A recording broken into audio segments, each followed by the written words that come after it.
Ang araw pagkatapos ang insidente sa balat ng saging, ay nagbukas ng panibagong kabanata. Sa De La Estrella, isang kabanatang puno ng kalokohan at pagsubok. Para kay Maya Rosalina Santos, bawat umaga ay tila isang pagharap sa isang bagong misyon. Alam niyang hindi ito magiging madali, lalo na't 3 pares na malilikot na mata ang palaging nakasubaybay sa bawat galaw niya. Ang mga triplets, si Elara, ang leader, si Isay, ang sumusunod, at si Sol, ang tahimik, ngunit may malalim na patalin, ay determinado. Sa kanilang munting isip, si Maya ay isa lamang sa mahabang listahan ng mga nanghihimasok na kailangan nilang paalisin. Ang espasyong iniwan ang kanilang ina ay sagrado, at wala ni isa man ang may karapatang punan niyon.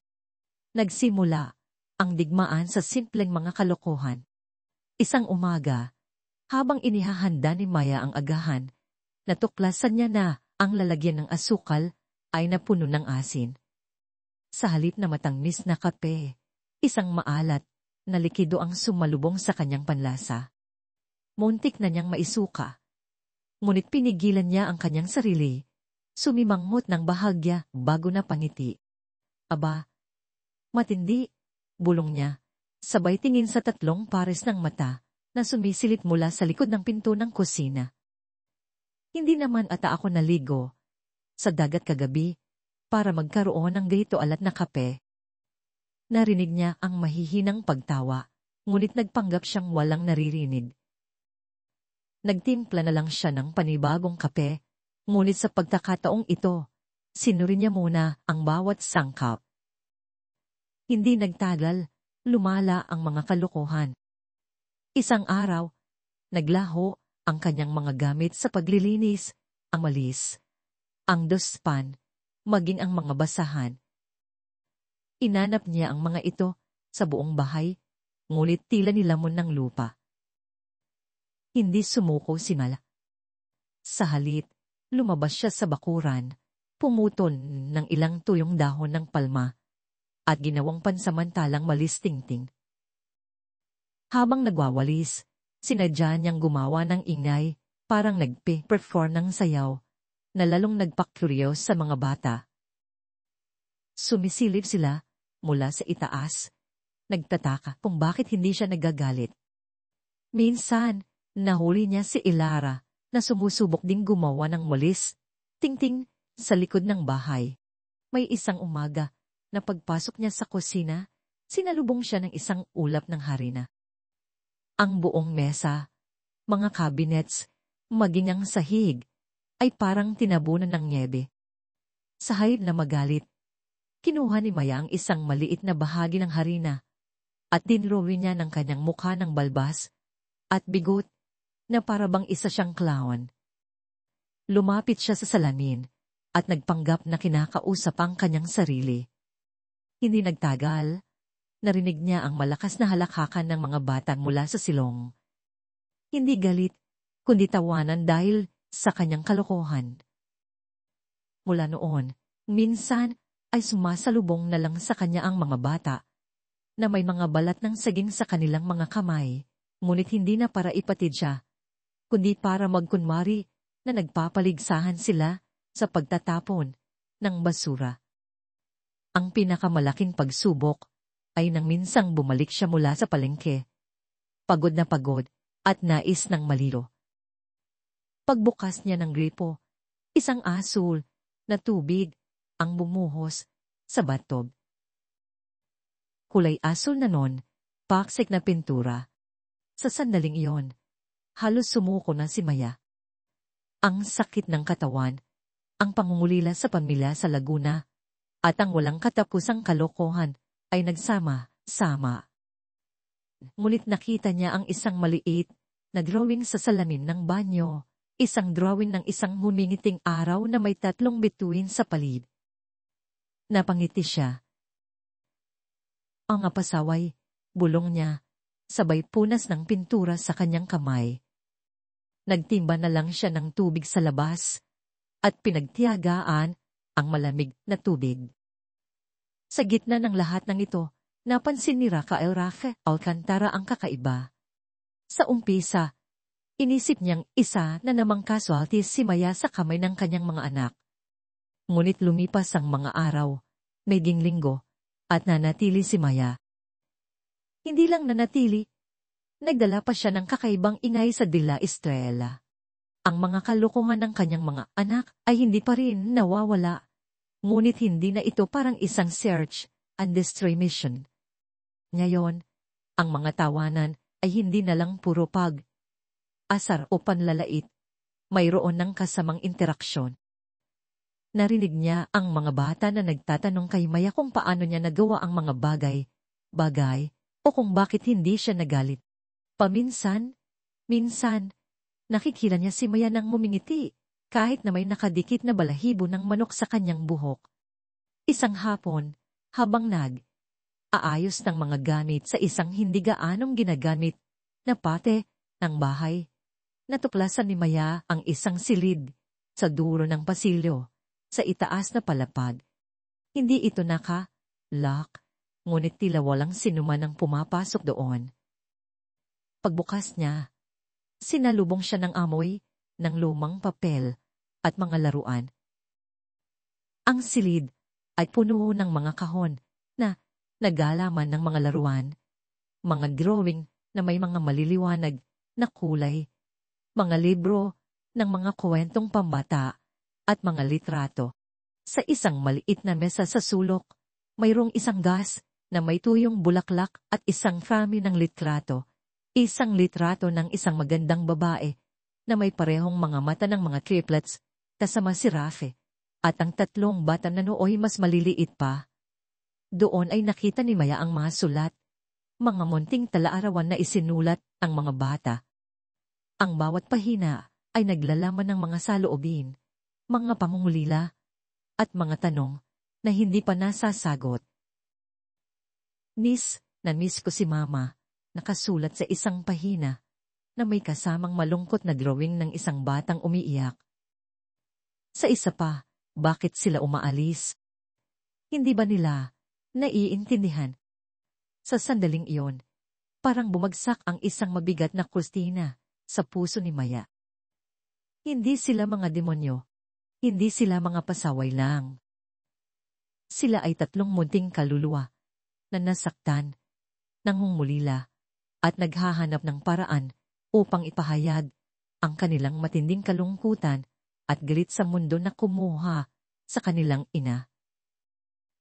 Ang kanilang mga kalokohan ay hindi pananakit kundi isang panawagan para sa atensyon, isang depensa laban sa sakit na dulot ng pagkawala. Ang kanilang mga mata, na dati nakikita niyang puno ng kalikutan ay bigla niyang nakitang puno ng lungkot. Hindi na lang ito tungkol sa pagpapanatili ng trabaho o sa pagpapadala ng pera sa Laguna. Naging mas malalim ang pagkakaintindi ni Maya sa sitwasyon. Ang Dela Estrella ay hindi lang isang malaking bahay, isa itong bahay na naghahanap ng pag-asa, ng pagmamahal, at ng isang tinig na makikinig sa mga hindi masabi ng mga bata. Sa gabing iyon, habang pinagmamasdan niya ang tahimik na mga bituin mula sa kanyang bintana, alam ni Maya na ang kanyang misyon ay hindi lang maglinis at mag-ayos. Ang kanyang misyon ay ayusin ang mga nasirang puso at marahil muling buhayin ang nawalang ngiti sa Dela Estrella. Ang labanan ay hindi pa tapos. Ngunit ngayon, mayroon na siyang ibang isang diskarte na galing sa puso. Ang araw na iyon ay sinadya, marahil ng tadhana, o ng tatlong maliliit na kamay na may labis na kalikutan. Sa malawak na bulwagan ng Dela Estrella, na ang sahig ay kumikinang sa pinakintab na marmol, isang dilaw na balat ng saging ang nakahandusay, tila naghihintay sa biktima nito. Hindi pa nakakalahating araw si Maya Rosalina Santos sa kanyang bagong trabaho at ngayon, siya ang target. Hawak ang isang pilak na tray na may lamang 2 basong tubig at isang malinis na tuwalya. Dahan siyang naglalakad. Pilit na inaalala ang mga tagubili ng head butler tungkol sa kahalagahan ng pananatili at tikas. Ngunit ang kanyang mga mata ay lumaylay ng bahagya sa pagod at kaba, at ang kanyang isip ay lumipad sa libong kilometro patungo sa kanyang pamilya sa Laguna. Isang maling hakbang, isang kislap ng dilaw na balat at ang lahat ay nangyari sa mabagal na paggalaw. Ang kanyang kanang paa, ang unang sumayad sa balat ng saging. Isang madulas na sensasyon ang gumapang mula sa kanyang talampakan, pataas sa kanyang binti, hanggang sa kanyang buong katawan. Lumipad ang tray. Sumabog ang tubig sa baso, parang mga munting kristal na nagkalat sa air. Ang kanyang mga kamay ay kumikot sa kawalan, desperadong kumapit sa anumang mahawakan. Nguntik na siyang bumangga sa isang lumang mingdasi na nakatayo sa isang sulok, isang kayamanan na marahil ay mas mahal pa sa buong buhay niya. Isang hiyaw na halos lumabas sa kanyang lalamunan ay napalitan ng isang malakas na tunog ng pagbagsak. Uhumph! Bumagsak si Maya sa marmol na sahig. Ang mga tuhod niya ay tumama ng matindi. Kumalat ang tubig. Basa ang kanyang apron. At doon, sa gitna ng kanyang kalituhan, nakita niya sila. 3 pares ng matang kislap, tila mga tala sa dilim. 3 maliliit na anghel na nakasuot ng parehong pulang bestida, ang kanilang buhok ay nakatali sa 2 buntot kabayo. Sina Elara, Isay, at Sol, ang Alcantara triplets, 7 taong gulang na mga demonita na tila nanggaling sa impyerno. Nagtatago sila sa likod ng isang malaking haligi. Nakatakip ang kanilang mga kamay sa kanilang bibig. Pilit na pinitigilan ang tawa. Ngulit ang kanilang mga balikat ay gumagalaw sa pagtawa. At ang kanilang mga daliri ay nakaturo kay Maya, pulo ng pagtatagumpay. Ang mga pasaway na batang ito. Sila ang may kagagawan. At sa dulo ng pasilyo, nakatayo sa pintuan ng kanyang opisina, si Rafael Alcantara. Isang matangkad, makisig na lalaki na nakasuot ng kulay, abong suit. Ang kanyang buhok ay maayos na nakasuklay. Ang kanyang mukha ay seryoso at pagod. Ang kanyang mga mata ay malaki at nakatingin kay Maya, na ngayon ay nakahiga sa sahig. Sa pagitan ng mga piraso ng basag na baso at mga kalat na tuwalya. Tapos lang siya sa isang mahirap na meeting. Ang huling 6 na oras ay puro pressure, negotiations, at ang bigat ng pagiging CEO ng Alcantara Group. Ngayon, pagbukas niya ng pinto ng opisina, ito ang bumungad sa kanya. Ang ikalimang katulong sa loob ng 2 buwan. Ang pagkabigo ay naglandas sa kanyang mukha, kasabay ng isang malalim na buntong hininga. Okay lang po ba kayo, Maang? Tanong ni Rafi, ngunit ang kanyang boses ay tila nagpipigil ng galit at pagkabigo. Nahihiya si Maya. Ang init ng dugo ay umakyat sa kanyang mukha. Pakiramdam niya ay parang nakahubad siya sa harap ng lahat. Ngunit matatag siya. Siya si Maya Rosalina Santos, mula sa bayan ng Pila, Laguna. Hindi siya basta susuko. Gamit ng mabilis na pag-iisip, umupo siya at ngumiti ng tipid, pilit na itinago ang kirot sa kanyang puhod. Okay lang po, sir, sagot niya, sabay pulot sa pinakamalapit na basag na baso. Medyo exercise lang po ako nang wala sa oras. Ang 3 bata ay hindi na nakapagpigil. Sabay silang humalakhak. Ang kanilang mga tawa ay nagdulot ng ingay sa tahimik na bulwagan. Tumingin si Rafael sa mga anak niya. Ang kanyang tingin ay puno ng pagkabigo at kapaguran. ang kanyang mga anak. Ang dahilan ng kanyang pagiging abala, ang dahilan ng kanyang mga problema, ngunit higit sa lahat, ang dahilan ng kanyang pagpapatuloy. Lis Santos Rafe said, is to his farm, but with an undying weariness. Sa opisina ko, ngayon. Sa opisina ni Rafe, ang hangin ay mabigat sa seryosong aura. Ang silid ay puno ng mga libro, mga award, at mga larawan ng skyline ng Maynila. Umupo si Maya sa isang upuan sa harap ng malaking mesa ni Rafe, habang nakatayo naman ang binata sa bintana. Nakatingin sa labas. Santos, naiintindihan ko na aksidente ang nangyari. Panimula ni Rafe, nang hindi man lang tumitingin kay Maya. Ngunit kailangan kong bigyang diin ang kahalagahan ng disiplina at kaayusan sa bahay na ito. Ang mga anak ko, huminto siya, tila nahihirapan hanapin ang tamang salita. Sila ay mga bata, pa. Pero ang mga bagay na tulad ng nangyari kanina, hindi ito katanggap. Anggap, naramdaman ni Maya ang kanyang puso, na kumirot. Alam niya ang ibig sabihin nito. Ito na siguro, ang kanyang huling araw. Isang araw lang siyang nagtrabaho, at wala pa, ang kanyang pangarap na magpadala ng pera sa kanyang pamilya sa Laguna, na unting nalulunod sa utang dahil sa sakit ng kanyang ama, ay unting gumuho. Ang pangarap niyang magbukas ng isang maliit na kapehan, aklatan, na magiging kanluman niya mula sa ingay ng mundo, ay tila nalusam na parang bula. Ngunit kinailangan niyang lumaban.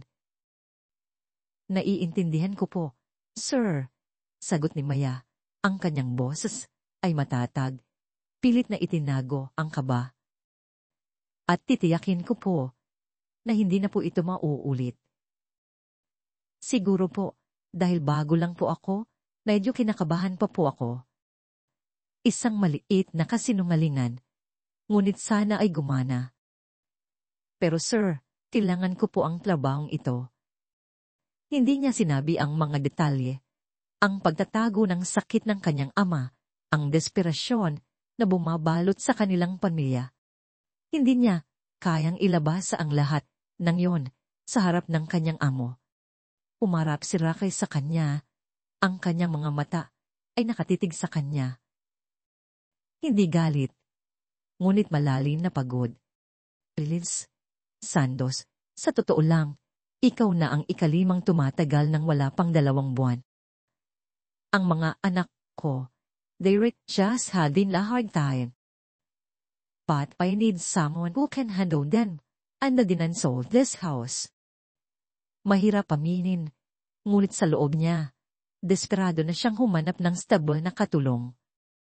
Kahit isang araw lang na walang problema. Hayaan niyo po ako, sir. Ibigyan ko po sila ng 1 linggo. Kung hindi po ako, nakita ninyong may pagbabago, ako na po mismo ang magre-decide din ang biglang lumabas sa bibig ni Maya. Hindi niya alam kung saan niya nahugot ang lakas ng loob na yon. Ngunit niya yon, nasabi na niya. Tinitigan siya ni Rafi. Tila sinusukat ang kanyang katatagan. Sa mga mata ni Maya, nakita niya ang isang determinasyon na hindi niya nakita sa iba. May kakaiba sa babaeng ito, sa kabila ng pagiging aburido niya. Isang buntong hining niya ang pinakawalan ni Rafi. Sige, Liz Santos. 1 linggo. Pero kailangan ng disiplina at kailangan ng kaayusan. Salamat po, sir. Sagot ni Maya, sabay tayo. Sa labas, narinig niya ang mahihinang pagtawa ng mga kambal. Alam niyang nagsisimula pa lang ang laban. Dumilim ng gabi sa Bella, Estrella. Ang malaking bahay, na may napakaraming silid at pasilyo, ay tila isang malaking, tahimik na kaharian. Pinagpagan ni Maya ang kanyang damit. Inayos ang kanyang gamit sa maliit na silid na nakalaan para sa kanya sa ibabang palapat. Kahit maliit, malinis ito, at mayroong sariling banyo. Hindi ito masama. Mas mabuti ito kaysa sa barong na kanilang tinitirhan sa Laguna. Habang naglilinis siya sa kusina, narinig niya ang boses ni Rafael mula sa kanyang opisina. Nakikipag-usap sa telepono. Ang pinto ay bahagyang bukas, at ang kanyang boses ay nanginginig sa pagod.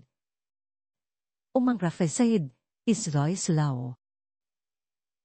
Alam ko. Pero mahirap pagsabay ng lahat. Ang kumpanya, ang mga bata, they're still grieving. And still grieving. May tunog ng kapaguran at lungkot sa kanyang boses. Ang hirap maging ama at CEO ng sabay. Hindi ko alam kung paano ko sila sasamahan habang nakatutok ako sa negosyo. At ang dami ng nag-apply pero walang nagtatagal. Naramdaman ni Maya ang isang kurot sa kanyang puso. Ang lalaking ito, sa likod ng kanyang seryosong manyo at eleganteng suit, ay isang ama na nahihirapan. Ang mga bata, sa likod ng kanilang kalikutan, ay tila mga anino lamang na naghahanap ng atensyon, ng pagmamahal na nawala. Ang kanyang tingin ay napadako sa isang lumang larawan sa dingding ng kusina, isang larawan ni Rafi, at ng isang magandang babae, na may 3 maliliit na bata na nakangiti sa kamera. Ang kanilang ina. Sa loob ng malaking bahay na ito, sa gitna ng karangyaan at kagandahan, mayroong isang malalim na kalungkutan at kawalan na bumabalot sa lahat. Hindi lang ito tungkol sa pera o sa posisyon. Ito ay tungkol sa isang pamilya na nangangailangan ng paggaling, ng pagmamahal. Nagpasya si Maya. Hindi lang niya kailangan ng trabahong ito para sa kanyang pamilya. Kailangan din siya ng pamilyang ito. Kung paano, hindi pa niya alam. Ngunit ang isang bagay ay sigurado. Hindi siya aalis ng walang laban. Ang ngiti niya, sa kabila ng bahagyang pamamaga ng kanyang tuhod, ay isang pangako. Ito ang simula ng isang bagay na mas malaki, mas magulo, at marahil, mas makabuluhan kaysa sa anumang naisip niya. Ang balat ng saging ay maaaring isang masamang simula. Ngunit pala kay Maya, ito ang simula ng isang paglalakbay. Ang mga sumunod na araw ay naging isang serye ng pagsubok para kay Maya. Para sa Alcantara Triples sina Elara, Isay, at Sol si Maya ay hindi lang simpleng kasambahay. Siya ang kanilang pinakabagong target. Ang sinumang gustong pumalit sa kanilang ina. Isang mananakop na kailangan nilang paalisin sa kanilang kaharian. Ang kanilang mga mukha, na dati puno ng pagdadalamhati, ay ngayon ay nababalutan ang matinding determinasyon. Bawat isa ay may nakaplanong kalokohan na tanging 7 taong gulang na mga bata lang ang makakaisip. Isang umaga, habang naghahanda si Maya ng kanyang almusal, inilagay niya ang kanyang paboritong kape sa tasa at nilagyan ng asukal. Akala niya ay asukal. Isang higop at ang tamis na inaasahan niya ay napalitan ng maalat na lasa. Deutsch, muntik na siyang masuka. Mabilis niyang naintindihan ang nangyari. Tumingin siya sa malawak na kusina at doon, sa likod ng refrigerator, ay nakita niya ang 3 ulo na nagtatago, pilit na pinipigilan ng tawa. Kinagat niya ang kanyang labi upang hindi matawa at sa halip ay nagsimulang gumawa ng isang maingay na pagkukunwari na nahihirapan. Naku po, ano ba to? Ang sarap naman, bagong timpla ata ng kape. Kailangan kong tikman ulit para malaman kung ano ang special ingredient. Sa bawat tikim niya, mas lalong lumalakas ang tawa ng mga bata. Hanggang sa lumabas sila sa kanilang pinagtataguan, namumula ang mukha sa pagtawa. Ngulit sa pagkakataong ito, walang galit o inis sa mukha ni Maya. Isang ngiti lang na tila naiintindihan sila. Hindi lang iyon ang naganap. Isang araw, ng oras na para maglinis si Maya, sa sala, nawawala ang kanyang walis at dustpan. Hinarap niya ito sa lahat ng sulok ng bahay, ngunit wala. Maya, Maya, narinig niya ang mga huni mula sa likod ng malaking kurtina. Ha? Bulong niya sa sarili. Sa halip na magalit, kumuha si Maya ng ilang pinatuyong dahon ng nyog mula sa hardin at kinuha ang lumang malis, tingting na ginagamit dati ng hardinero. Ginawa niya itong walising, palapa, na may sariling kumpas. Habang nagwawalis, sinabayan niya ito ng ritmo, tila naglalakad sa kalsada ng Laguna na may dalang tambol. Walis! Walis! Parang naglalakad sa kalsada ng pila, kantyaw niya, habang ang tunog ng palapa ay naglalabas ng kakaibang ingay. Agad na lumabas ang mga bata na kasimangot noong una, ngunit nang makita nilang tuwa si Maya sa kanyang sariling imbensyon, unti silang napangiti. Maya, sinundan na nila si Maya sa pagwawalis, tila nakikipaglaro sa kanya. Ang kusina ang sumunod na biktima. Isang umaga, bumungad kay Maya ang tanawin ng harina na nakakalat sa buong countertop, sahig, at maging sa mga pan. Ang mga kambal na nakaupo sa sahig at nagtatago sa likod ng malaking lanesa ay handa ng masaksihan ang kanyang pagkabigo. Ngunit sa halip na sumigaw, ngumiti si Maya. Nako! May snaw sa kusina. Ang ganda! Huminga siya ng malalim. At pagkatapos ay kumuha ng kaunting harina. Ibinuba sa hangin. Osh! Tila! Isang maliit na alikabok ng niebe ang lumipad. Ang mga mata ng mga bata ay lumaki sa pagkamangha. Hindi nagtagal, nakita na lang ni Maya ang sarili niyang nakikipaglaro ng harina snaw sa mga bata. Abang sabay silang naglilinis. Ang bawat isa ay may kanyang papel, si Ilara sa pagwawalis, si Isay sa pagpupulot, at si Sol sa pagpapalit ng basahan. Ang gulo ay naging kasiyahan, at ang init ng loob ay unting bumulik sa malamig na kusina. Kung mayroon kang mga hiling o puna, mangyaring comment para ipaalam sa akin. Lubos na nagpapasalamat si Inday Andrea. Ang pinakamatinding kalokohan ay nangyari nang makita ni Maya ang kanyang banyo na puno ng kulay, rosas na tubig. Ngunit hindi ito dugo o dumi. Ito ay harmless water paint na idinagdag ng mga bata sa kanyang banyo. Nang una, nalito si Maya. Ngunit nang amuyin niya ang tubig at makita ang bakas ng paint na galing sa laruan, naintindihan niya. Nakikita niya ang kanilang maliliit na mukha. Pilit na iniisip kung paano siya magagalit. Ngunit sa halip, ginawa ni Maya itong isang art project. Kumuha siya ng mga lumang shirt at habang naglilinis, ginamit niya ang kulay, rosas na tubig para magpinta ng abstract na disenyo sa mga damit na akala mo ay galing sa isang modernong art museum. Look, bros, may rimaking art, sabi niya, habang ipinapakita ang kanyang obra maestra. Nagtinginan ng mga bata, naguguluhan, ngunit unting napangiti. Ang kanilang intensyon na inisin si Maya ay naging isang pagkakataon para maging malikhain. Sa bawat kalokohan, nagkaroon si Maya ng paraan para balikan sila. Kapag tinataguan nila ang kanyang apron, sinusuot niya ang lumang damit ng hardinero na sobrang laki sa kanya, na nagdulot ng pagtawa sa mga bata.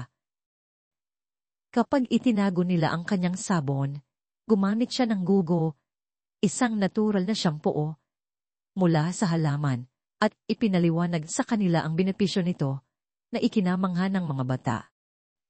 Ang mga larong ito ay unting nagbago ng dynamics ng bahay. Ang mga tawa ng mga bata ay hindi na tawa ng panunuya, kundi tawa ng pakikipag, ugnayan, ng kasiyahan. Si Rafe, na abala sa kanyang trabaho bilang CEO, ay noong una ay hindi napansin ang mga pagbabago. Ngunit habang lumilipas ang mga araw, may kakaibang pakiramdam siyang nararamdaman sa De La Estrella.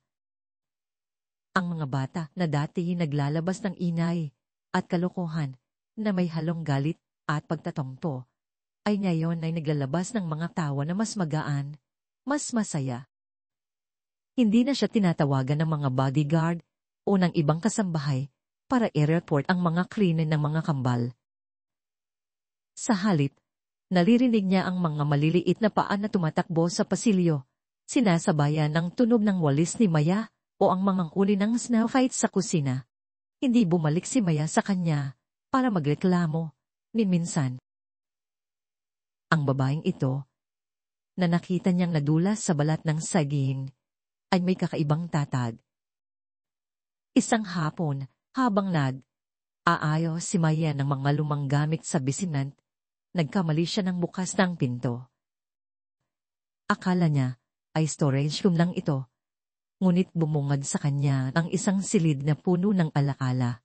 Sa loob, may mga lumang laruan na tila bago pa, mga pangkulay, at mga drawing na nakakabit sa dingding, at isang malaking painting ng isang babae na may napakagandang ngiti. Iyon ang kanilang ina. Sa isang sulok, mayroong isang kahon na puno ng mga sulat, mga larawan, at isang lumang music box. Lumuhod si Maya. Pinagmasdan ng mga gamit. Naramdaman niya ang kirot sa kanyang puso. Ito ang santuaryo, ang mga kambal, ang lugar, kung saan nila iniingatan ang kanilang mga alaala sa kanilang ina. Ang mga drawing ay mga simpleng larawan, ngunit ang bawat isa ay may nakasulat na mama. Ang mga laruan ay malinis at maayos, tila hinihintay lang ang pagbabalik ng may-ari. Biglang naintindihan ni Maya ang lahat. Ang kanilang kalukuhan, ang kanilang pagiging mananakop, sa kanyang paningin, ay hindi lamang isang simpleng pagiging pasaway. Ito ay isang cry for help, isang paraan upang harapin ng kanilang matinding kalungkutan at pagkawala. Nais nilang panatilihin ang alaala ng kanilang ina. At sinumang susubukang pumalit dito, ay kanilang susubukang paalisin. Ang mga bata ay hindi masama, sila ay nasasaktan. At sa pagkakataong iyon, isang mainit na agos ng habag at pagmamahal ang dumaloy sa puso ni Maya. Hindi niya lang kailangan ng trabahong ito, kailangan niya silang tulungan.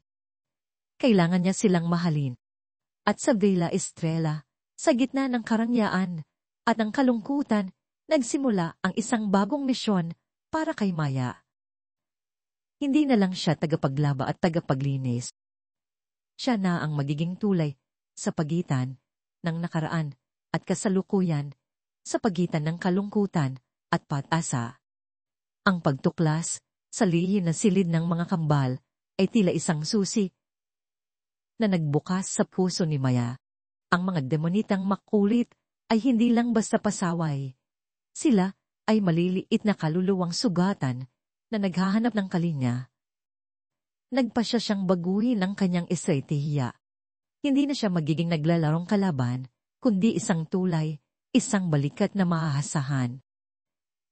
Ang kanyang bagong misyon, kumonekta. Nagsimula siya sa mga kwento. Ang Pilipinas ay mayaman sa mga alamat at kwentong bayan, puno ng hiwaga, kabayanihan, at aral.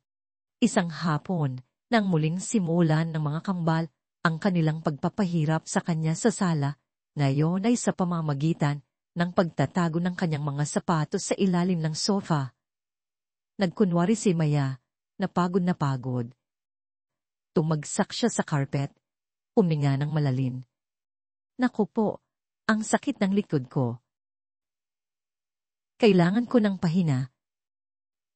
Gusto niyo bang marinig ang kwento tungkol sa magandang diwata ng buwan? si Mayari. Napahinto ang mga bata. Ang mga mukha nila na dati ipuno ng pagkamayabang ay napalitan ng pagtataka. Si Elara, ang pinakamalaki, ay lumapit ng kaunti. Diwata? Tanong niya. Oo, ang diwata na nagbibigay. Liwanag sa gabi, sagot ni Maya. Umupo ng maayos. May kuwento din tungkol sa mga higanteng pumupugak ng apoy, sa mga nuno sa punso na mapaglaro, at sa isang bayaning nagnyangalang lang, ang nakayang talunin ng daang kaaway gamit ang kanyang sinin. Sa una, lumayo ang mga bata, nagpapanggap na walang interes. Ngunit nagsimulang magkuwento si Maya. Ang kanyang boses ay nagbabago, ang kanyang mga kamay ay gumagalaw, nagbibigay buhay sa bawat karakter. Ikinuwento niya ang simula ng mundo, ang paglikha ng langit at lupa, at ang paglabas ni Mayari, ang diyosa ng buwan. Ang malaking sala, na dati puno ng katahimikan at minsan ay sigawan, ay napuno ng mahiwagang mundo ng mga diwata at mga bayani. Unting lumapit ang mga bata, nakaupo sa sahig. Ang kanilang mga mata ay nakatuon kay Maya. Ang kanilang mga bibig ay nakanganga sa pagkamangha. Ang kanilang mga sapatos ay nakalimutan na. Ang mga tawa ni Elara, Isay, at Sol ay hindi natawa ng panunuya, kundi tawa ng tuwa at pagkamangha sa mga kuwentong hindi pa nila naririnig kailanman. Isang hapon, bumuhos ang malakas na ulan. Ang mga bata ay nakasimangot, nakatingin sa labas ng bintana. Ang kanilang ihiya, na dati ginagamit sa kalokohan, ay ngayon ay nagiging pagkabagot. Maya, wala na kaming gagawin. Reklamo ni Sol, ang pinakabata. Nagkaroon ng ideya si Maya. Gusto niyo bang magluto? Alam niyo ba kung paano lutuin ang paboritong adobo ng mga Pilipino? O gumawa ng matamis na ginataan? Nagtinginan ang mga kambal. Magluluto? Tanong ni Isay, ang palaging may pagdududa. Oo, at kayo ang mga sauce chef ko, pero kailangan natin ng tulong ng lahat para gawing itong masarap. Nagsimula silang magtungo sa kusina na dati naging battlefield ng harina at asin. Ngunit ngayon, ito ay magiging isang palaruan ng lasa at pagkakaisa. Ang kusina ay agad na napuno ng ingal at tawanan. Si Maya ang direktor, habang ang mga kambal ang kanyang mga katulong na may matinding sigasig. Si Elara ang tagapaghiwa ng bawang at sibuyas sa ilalim ng mahigpit na pagsubaybay ni Maya. Siyempre, si Isay ang tagapaghalo ng suka at toyo para sa adobo, habang si Sol ang tagapagdampi ng harina sa kanyang pisni at sa buong countertop. Nako, Sol, parang snow sa mukha mo.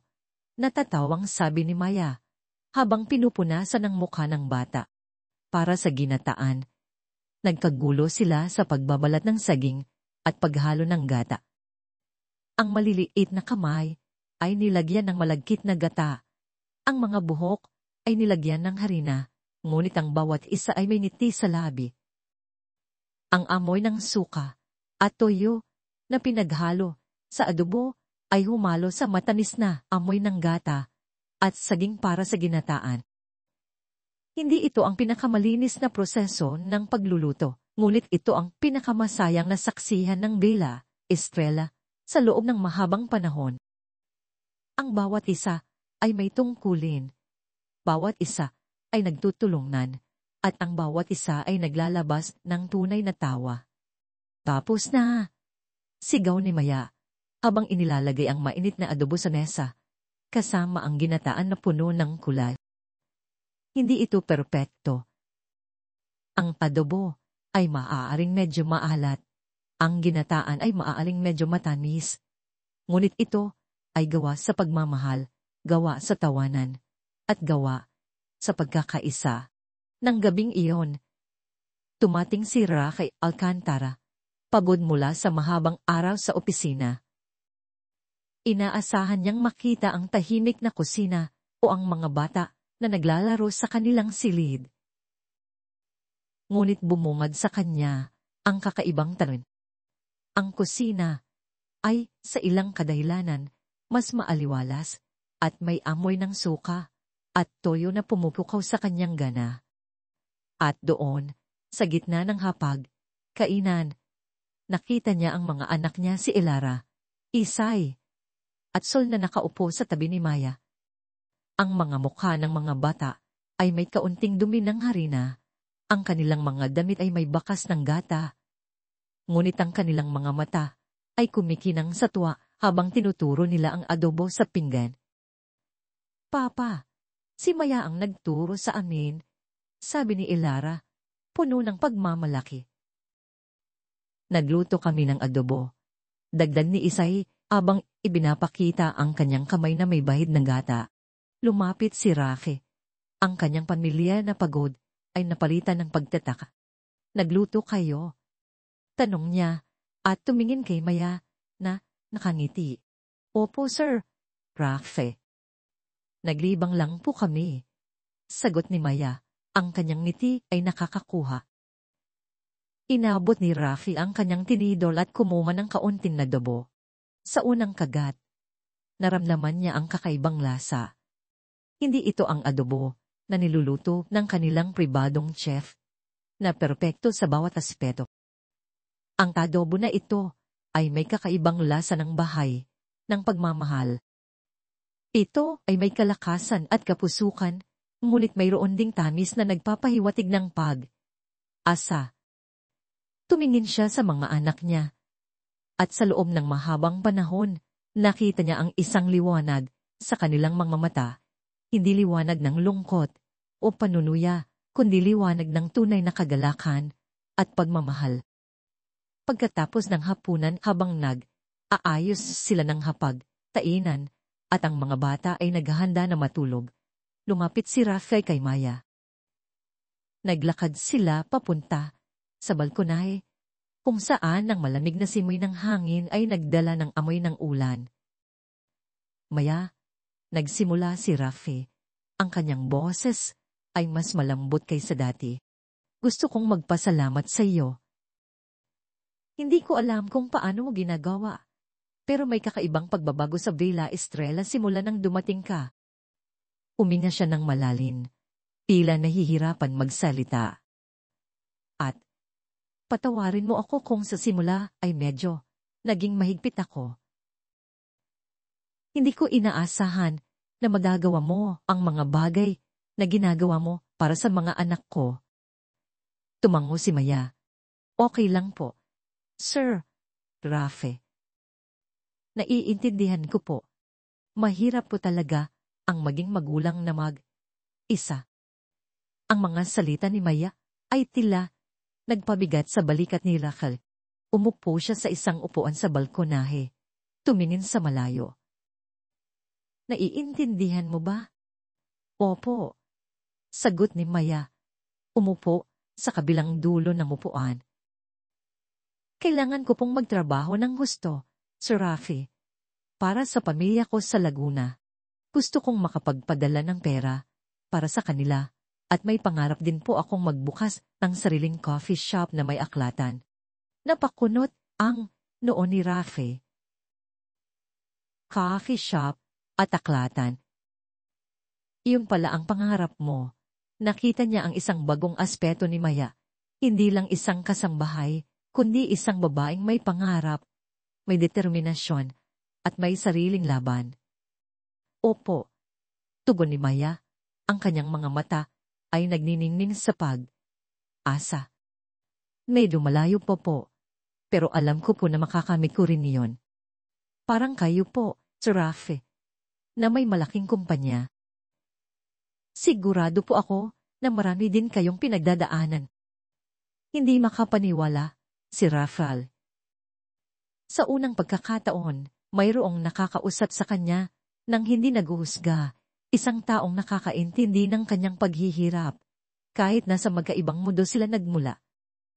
Ang bigat ng kanyang responsibilidad, ang lungkot na dala ng pagkawala ng kanyang asawa, at ang pilit niyang pagsisikap na maging parehong ama at ina sa kanyang mga anak, ay tila nabawasan sa mga simpleng salita ni Maya. Naramdaman niya ang isang bihirang ginhawa, isang pagkakaisa sa pagitan ng dalawang kaluluwang puno ng pagsubok. Salamat, Maya, bulong ni Rakay. Salamat sa pagiging ikaw.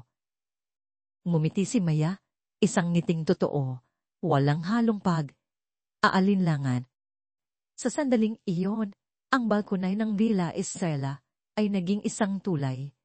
Hindi lang sa pagitan ng mga kaluluwa nila, kundi sa pagitan ng dalawang mundo na dati magkaiba. At sa tahimik na gabi, sa ilalim ng buwan na unting lumilitaw, nagsimula ang isang bagong uri ng koneksyon. Isang koneksyon na mas malalim kaysa sa trabaho at amo. Isang koneksyon na maaring maging simula ng isang bagay na mas malaki. Ang Villa Estrella, na dating tila isang malaking tahimik na kaharian ng mga Alcantara, ay nagkaroon na ng sariling ritmo ng buhay. Ang bawat sulok ay napuno ng ingay, tawa, at kung minsan, isang kaunting gulo na masarap sa pandinig. Salamat ito kay Maya. Ang mga kambal, na dating parang mga maliliit na general na nagpaplanong guluhin ang araw ni Maya, ay nagbago. Hindi pa rin sila nawalan ng kalokohan, ngunit ang kanilang mga biro ay mas malambot na, mas mapaglaro. Tinatawag na nila si Maya na Ate Maya, na may kasamang lambing na nagpapainit sa puso ng dalaga.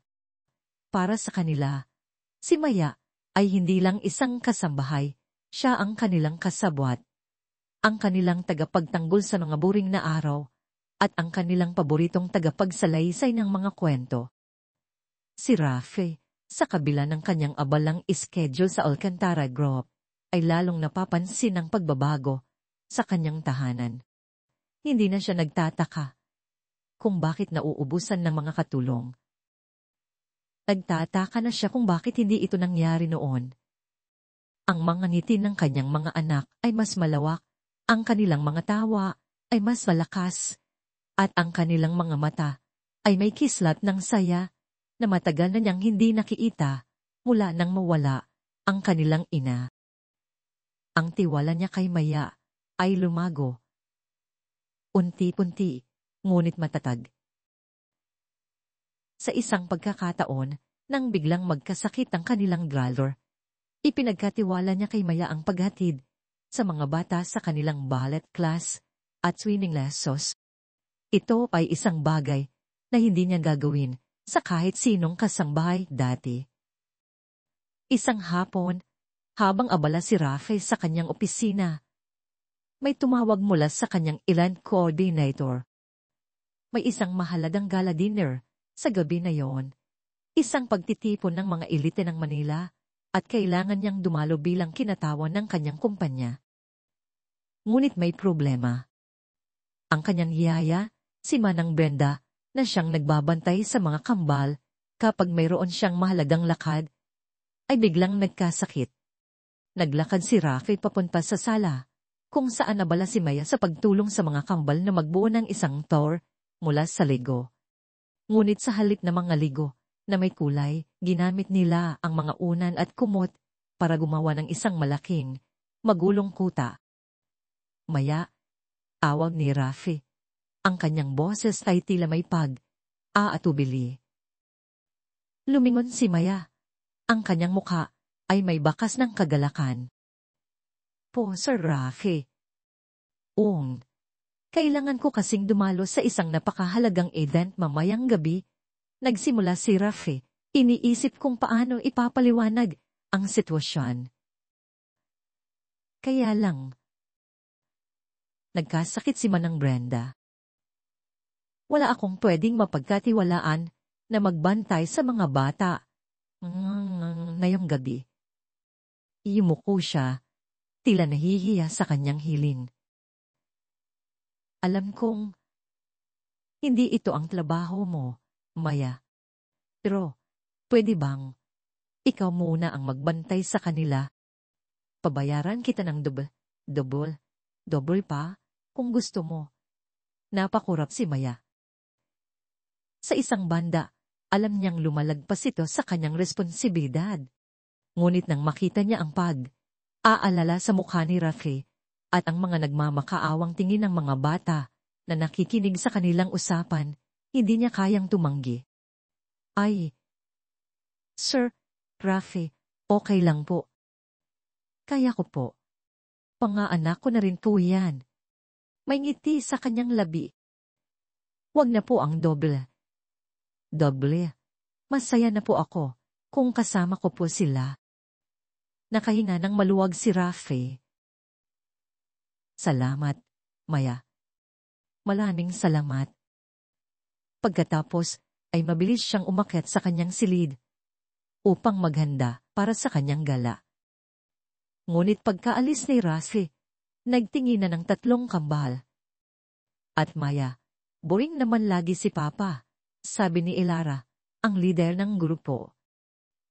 O nga, lagi na lang gala, dala, dagdag ni Isay na may mapaglarong expert. Gusto kong magsaya si ate, Maya, sabi ni Sol, habang lumapit kay Maya. At doon, nagsimula ang kanilang operasyon. Hongchimang. At, Maya, laro tayo. Sigaw ni Elara. Laro tayo ng dress. Papi, hindi nagtagal. Nakita ni Maya ang kanyang sarili sa gitna ng silid ng mga bata, na napuno ng mga lumang damit, mga panyong makukulay, at mga accessories na gawa sa plastik. Nagpipilit ang mga bata. Nabihisan siya. Ito ang perpeto sa iyo, ate, Maya, sabi ni Sol, habang iniaabot ng isang lumang damit na gawa sa satin na may nalaking bulaklak na kulay pula. Pero, mga bata, ito ay masyadong marami. Protesta ni Maya, habang tinitingnan ang kanyang sarili sa salamin.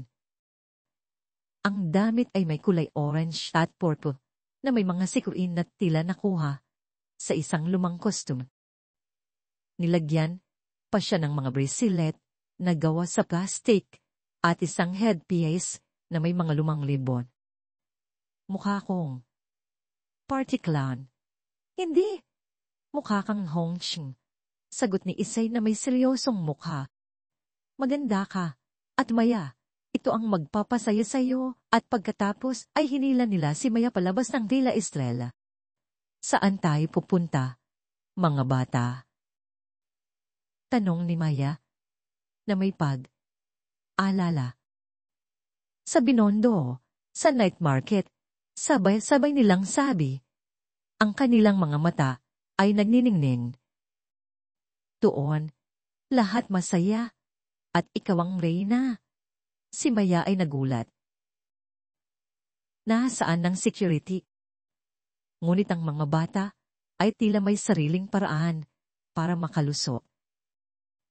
Sa isang kisap mata, nakita niya ang kanyang sarili sa gitna ng Binondo night market. Ang mga ilaw ay nagniningning. Ang ingay ay pumupuno sa hangin at ang amoy ng iba't ibang pagkain ay pumupukaw sa kanyang ilong. Ang mga tao ay naglalakad, nagtatawanan, at nagtitinda ng iba't ibang bagay. Sa kabila ng kanyang costume, at ang katotohanang nakalimutan niya ang kanyang wallet sa Villa Estrella, naramdaman ni Maya ang isang kakaibang saya.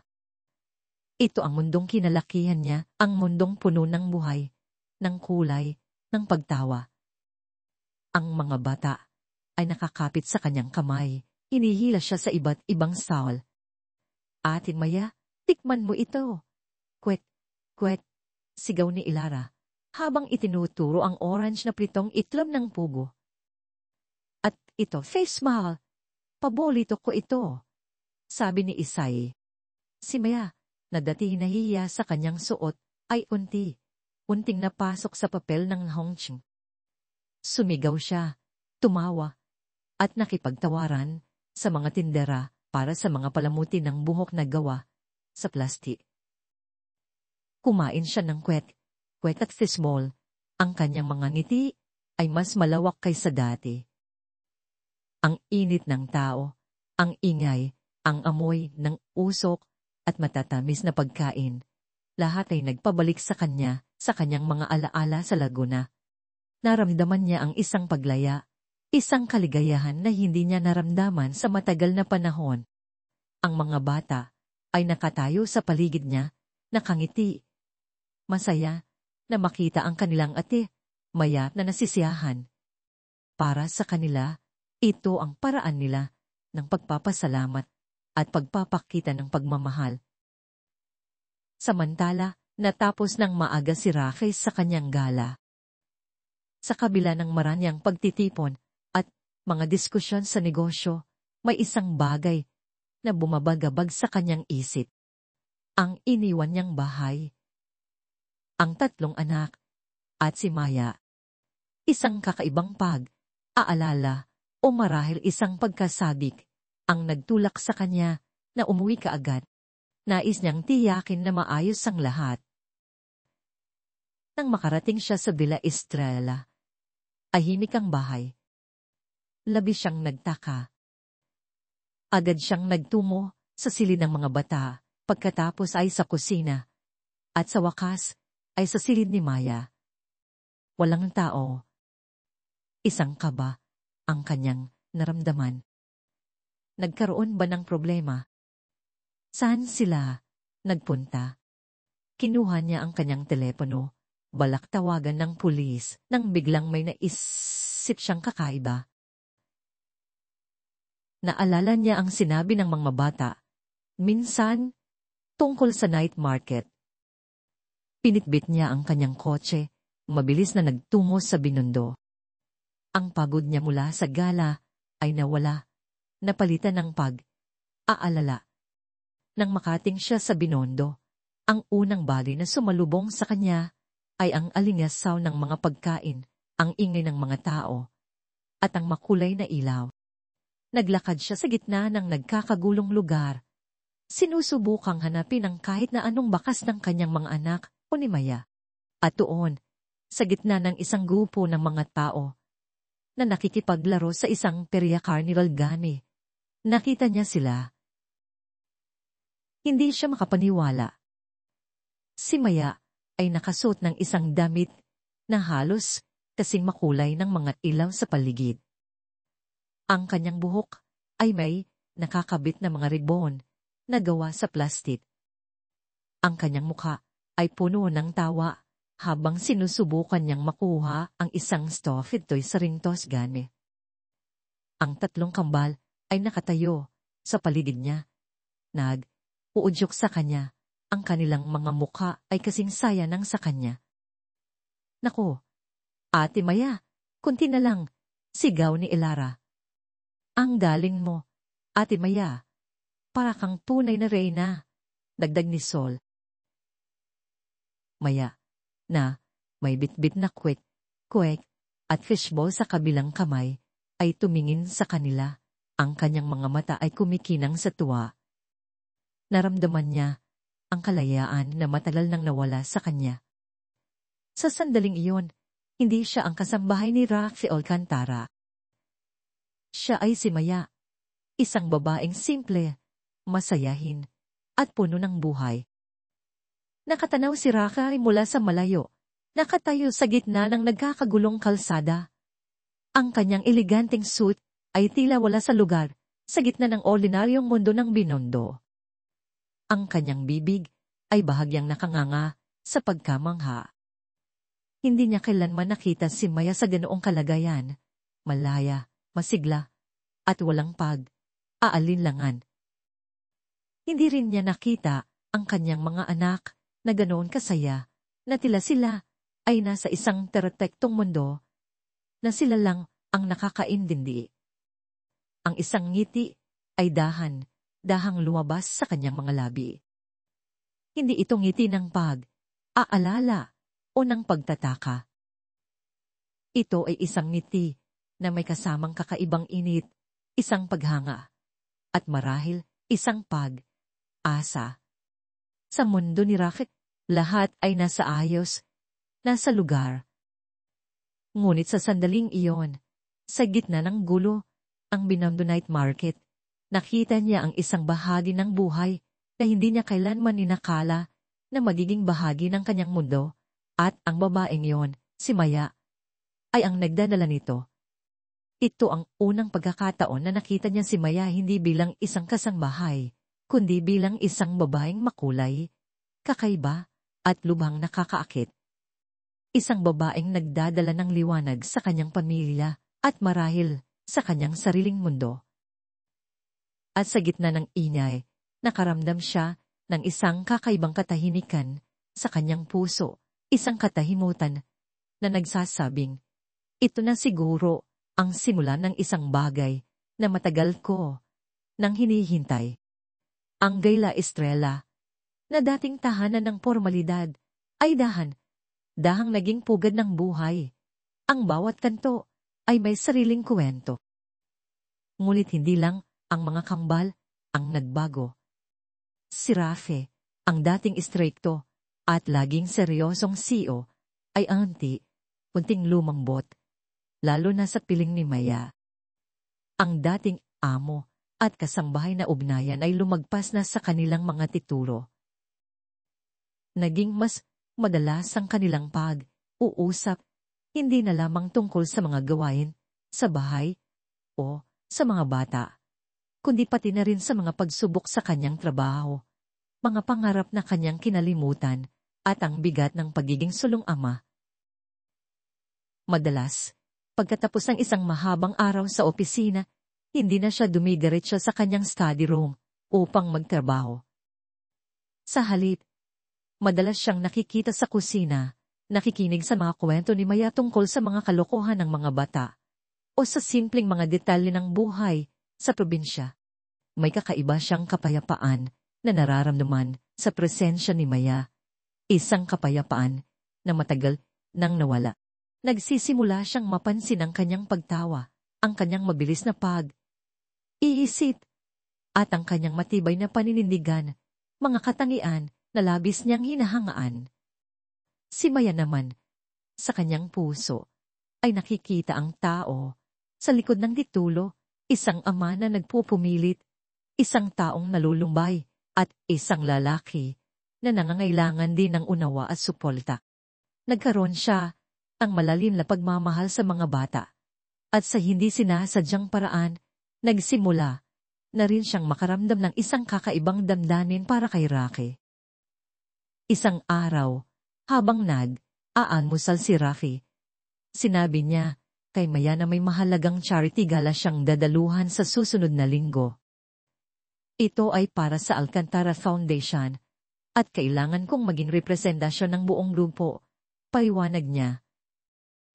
Ang problema, si Miss Garcia, ang aking regular na date sa mga ganitong events, ay may out-of-town trip.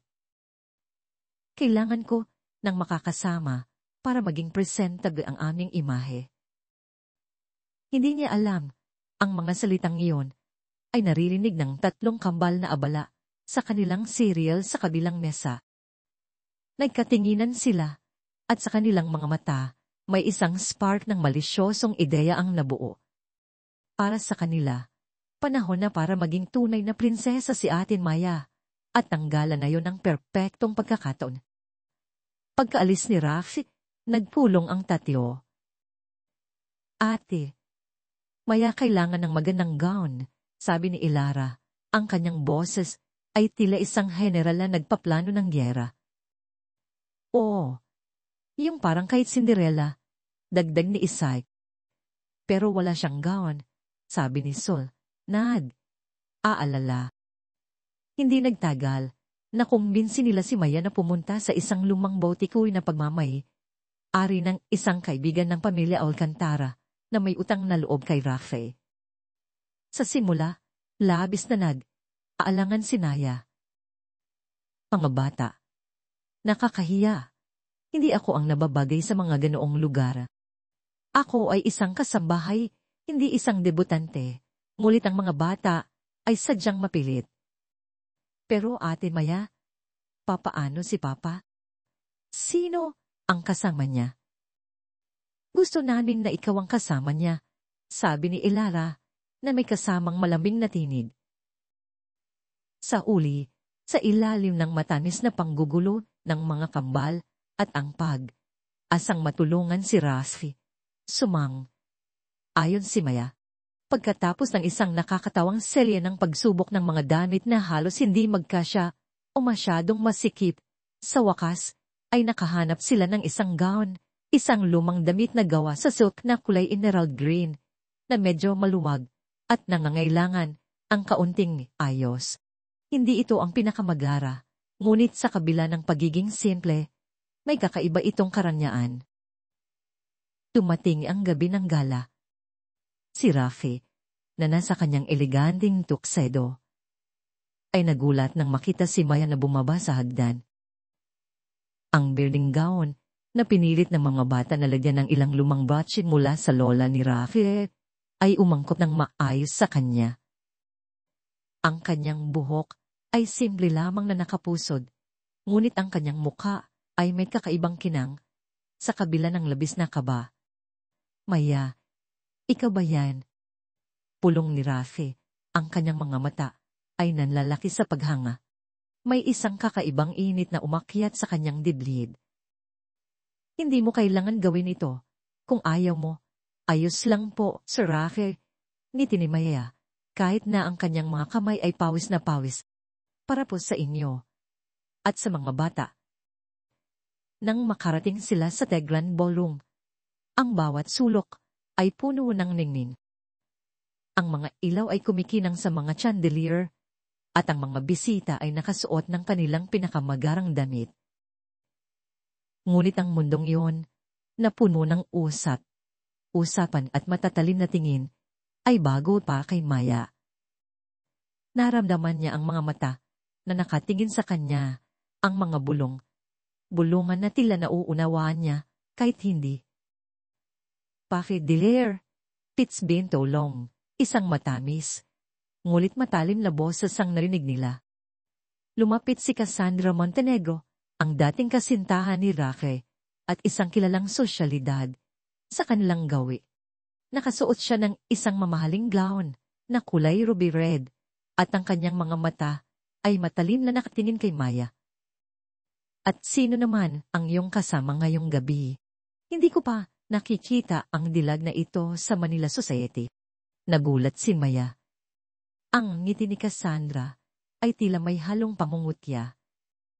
Siya si Maya, sabi ni Rafi. Ang kanyang tinig ay tila may pagtatanggol. Siya ang aalaga sa mga bata. Hindi niya alam kung ano ang dapat sabihin, dahil hindi naman talaga siya ang kanyang date sa tradisyonal na kahulugan. Ang yaya, ngiti ni Cassandra. Ang kanyang mga mata ay tila sinuri si Maya mula ulo hanggang paa, na tila sinusukat ang bawat tahi ng kanyang damit. How refreshing! I suppose it adds a certain charm to the evening. Doesn't it, Rafi? Naramdaman ni Maya ang init sa kanyang pisngi. Gusto niyang magtago, gusto niyang maglaho. Ngunit sa halip, tiningnan niya si Cassandra. Ang kanyang mga mata ay mayroong matamis na ngiti. Opo, ma'am, sagot ni Maya. Ang kanyang boses ay kalmado, ngunit may pahiwatig ng kanyang likas na katatagan. Masarap na po ang hangin sa labas. At si Liest, hindi po tayo naiinitan. Isang maliit na titig sa kaswal na pagpapahayag ni Cassandra, na tila nagsasabing napakainit sa lugar ninyo. Nagulat si Cassandra sa sagot ni Maya. Hindi niya inaasahan ang ganoong talas ng dila mula sa isang kasambahay. Ngumiti si Rafi, isang maliit na ngiti ng paghanga sa likod ni Maya. Sa kabila ng kanyang kaba, may ilang tao na nakakausap si Maya na nagugustuhan ng kanyang natural na uugali.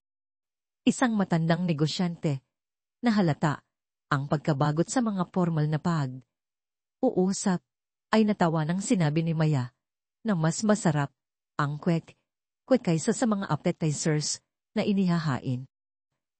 Ngunit ang gabi ay hindi maaaring matapos ng walang kaguluhan. Malapit nang matapos ang pagdiriwang ng biglang, isang maliit na kulay berde at dilaw na bitili ang lumipad mula sa may pinto, umiikot sa itaas ng chandelier. Si Kulas, ang paboritong ng mga kambal, na hindi nila binitawan sa kanilang pagdating dahil sa kanilang misyon na pasayahin si Ate Maya sa anumang paraan, at ang dete ay ang kanilang surprise guest. Kulas, Kulas, Papa, si Papa, ang ganda ni Ate Maya. Sigaw ni Kulas, na sadyang tinuruan ng mga bata ng mga linyang iyon. Nagsimula ang bulungan. Ang mga bisita ay nagulat. Si Cassandra ay nanlaki, ang mga mata sa galit. Anong nangyayari dito, Rafe? Pulong niya. Maya, naabala sa pag-inom ng kanyang cocktail, ay biglang nagulat sa ingay at sa paglipad ng litit. Sa pagkabigla, hindi niya sinasadyang mabangga ang isang waiter na may dalang tray ng red wine.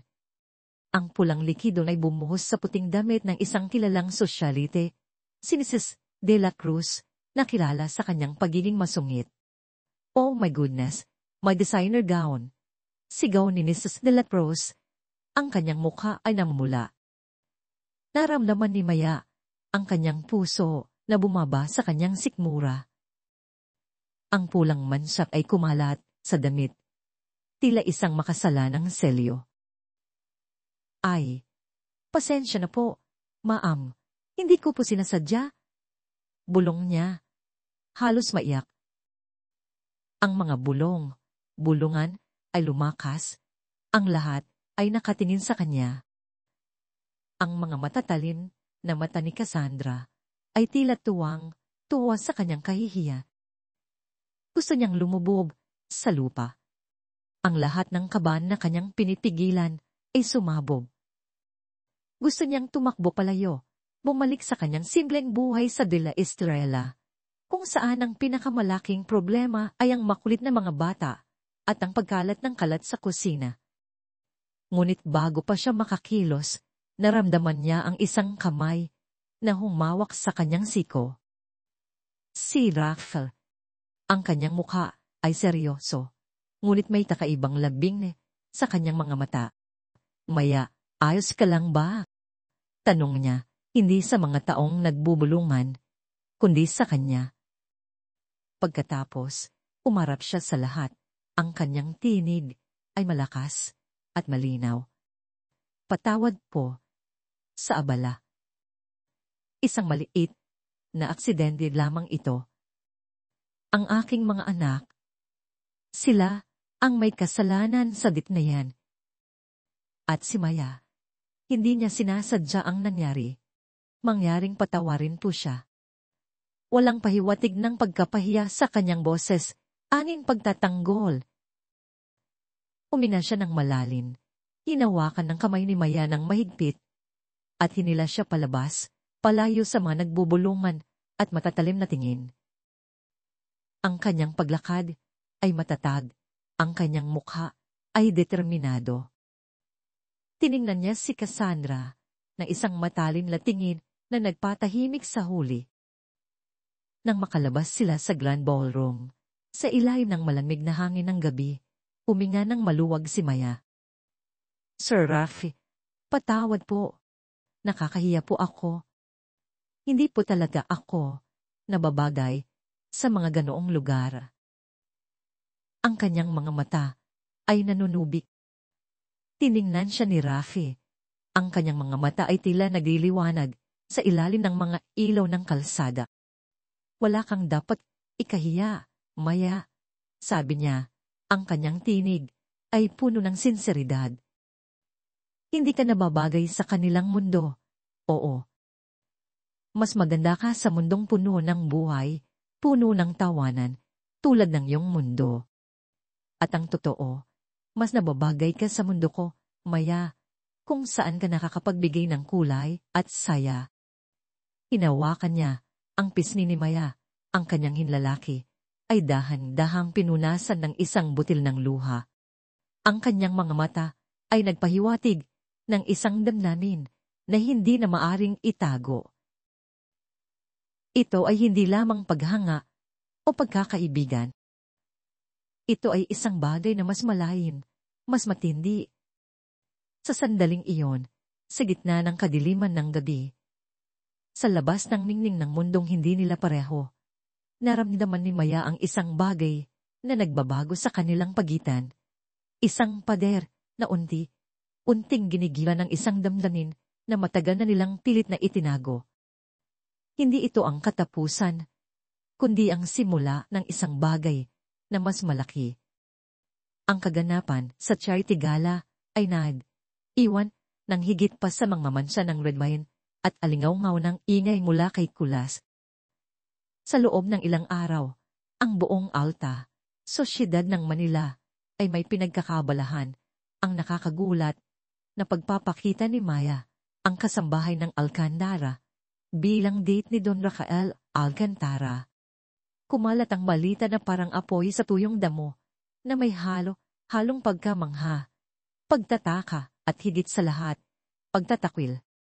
Isipin mo, Rafael Alcantara, ang tagapagmana ng Alcantara Group, kasama ang kanyang yaya sa isang mahalagang gala, bulungan sa mga exclusive club at coffee shops. Maaaring nagbibiro lang si Rocky, pero ang reputasyon ng pamilya ay nakataya. Si Cassandra Montenegro, na ang pride ay labis na nasugatan at ang ambisyon ay labis na naging mapait, ay hindi aksayan ng panahon upang pakainin ng apoy ng tsismis. Sa bawat social gathering, sa bawat pagkakataong makahanap siya ng makakausap, sadyang binibigyan niya ng diin ang hindi naaayon na relasyon. Nakakalungkot isipin na nawawalan na ng panlasa si Rafael. Hindi ba niya nakikita ang reputasyon ng pamilya Alcantara na nakataya? Hindi siya kabilang sa ating mundo. Ulit niyang pahayag, na tila binibigkas niya ang mga salitang iyon para marinig mismo ni Rafe. Para kay Cassandra, ito ay hindi lamang tungkol sa selos, kundi sa pagpapanatili ng tamang kaayusan ng lipunan, at siya ang tamang babae para rito. Si Rafe, bagamat sanay na sa mga pambabatikos at ingay ng mundo ng negosyo, ay nakaramdam ng isang kakaibang kirot sa dibdib. Hindi para sa kanyang sarili, kundi para kay Maya. Alam niyang ang bawat bulong, bawat matalim na tingin ay maaaring makasakit sa dalaga. Ang kanyang isipan ay puno ng kaguluhan. Matagal na niyang pinitigilan ang kanyang nararamdaman, pilit na itinatago sa likod ng kanyang formal na pamumuhay, at ang bigat ng kanyang responsibilidad. Ngunit ang gabi sa gala, ang paraan ng paghawak niya sa kamay ni Maya, ang pagtatanggol niya rito sa harap ng lahat na niyon, ay nagpapatunay na hindi na niya maaaring itago ang katotohanan. Ang bawat sandali kasama si Maya, ang bawat tawanan ng kanyang mga anak, ay nagpapatunay na ang kanyang mundo ay hindi na kumpleto kung wala ang babaeng ito. Ang pag-ibig niya kay Maya ay sumisibol na, matindi, at tunay. Ngunit ito ay nakaharap sa isang napakalaking pader, ang pader ng lipunan, ng tradisyon, at ng kanyang sariling pamilya. Lalo na ang kanyang ina, si Donna Rosalie Alcantara, isang babaeng may matibay na paninindigan, at hindi kailanman papayag na ang kanilang angkan ay madungisan ng iskandalo. Ang imahe ng kanilang pamilya, ang kanilang mana, lahat ng ito ay higit sa lahat. Ang usapan sa telepono sa kanyang ina ay madalas nang nauuwi sa pagtatalo. Rafe, anak, ano ba itong naririnig ko? Isang kasambahay. Sa lahat ng tao, siya pa ang iyong isasama sa gala. Hindi mo ba iniisip ang sasabihin ng mga tao? Galit na boses ang kanyang ina sa kabilang linya. Ang boses nito ay matalim at puno ng pagkabigo. Aksidente lang po ang nangyari. At isa pa, si Maya ay isang mabuting tao. Alala lang po ako sa mga bata. Paliwanag ni Rafi, ngunit alam niyang walang mangyayari. Mabuting tao. Rafi, ang isang Alcantara ay hindi nakikipaghalubilo sa ganitong uri ng tao sa publiko.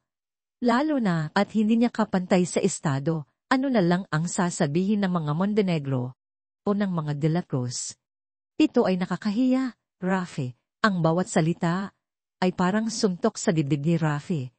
Ngunit sa pagkakataong ito, ang bawat salita ay mas nagpapatibay sa kanyang desisyon. Mayroon siyang dapat protektahan, si Maya.